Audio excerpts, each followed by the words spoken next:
দু ঠোঁটের মাঝে না থাকুক আপনার নাম, হৃদয় থাকিবে লেখা আজীবন। কত মানুষ আসবে যাবে, কিন্তু আনিসুজ্জামান স্যারকে হয়তো আর পাব না। সাগরতুল্য জলেও এই একটা নাম কোনো দিনও ধুয়ে যাবে না। বারংবার অনুরোধ করেছি, এই সময় কভু যেন না আসে, কিন্তু সে কি আর থেমে থাকে? এই নিষ্ঠুর সময় আমার অনুরোধ শুনে শুধু হাসে। তুমি জানো, যখন ওনার স্পর্শ পাই, যেন মনে হয় আমার আত্মবিশ্বাস শত গুণে বেড়ে যায়। যখন তিনি হাসেন, মনে হয় বিশ্বব্রহ্মাণ্ডের সমস্ত চাঁদ যেন ওনার মুখে জ্বলজ্বল করে ওঠে। যখন উনি রাগ করেন, তখন সবার মনে জেগে ওঠে ভয়।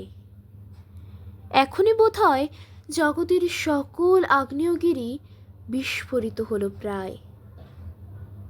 আর যখনই বিস্ফোরিত হয়, সবার আত্মা কাঁপিয়ে দেয়।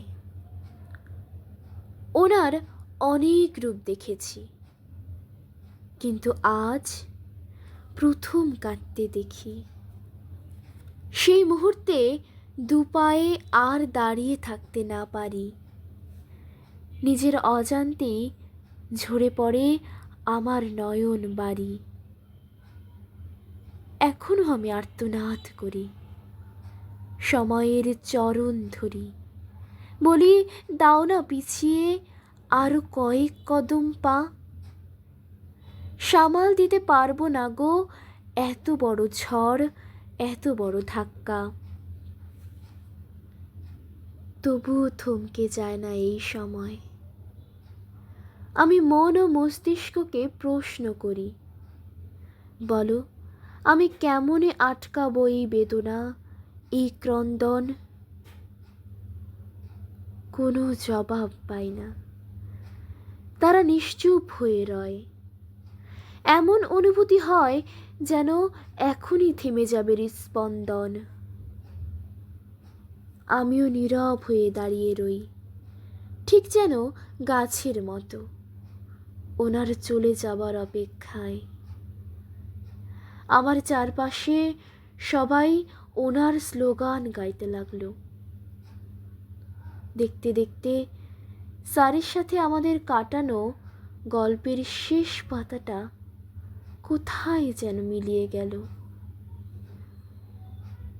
একদিন হয়তো সব কিছু আগের মতো হয়ে যাবে, কিন্তু মনের কোনো এক কোণে জমা হবে ব্যথা।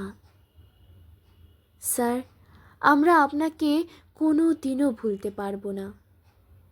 আমরা সর্বদা মেনে চলব আপনার আদর্শ, আপনার দেখানো প্রথা, জ্ঞান, শৃঙ্খলা ও নৈতিকতা।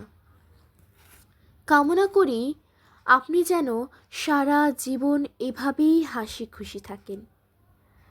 আপনার কাছে আমাদের অনুরোধ রইল, আপনি কিন্তু আমাদের সাথে সময় কাটাতে আসবেন। আপনার হাজার সন্তানরা আপনার অপেক্ষায় রইল।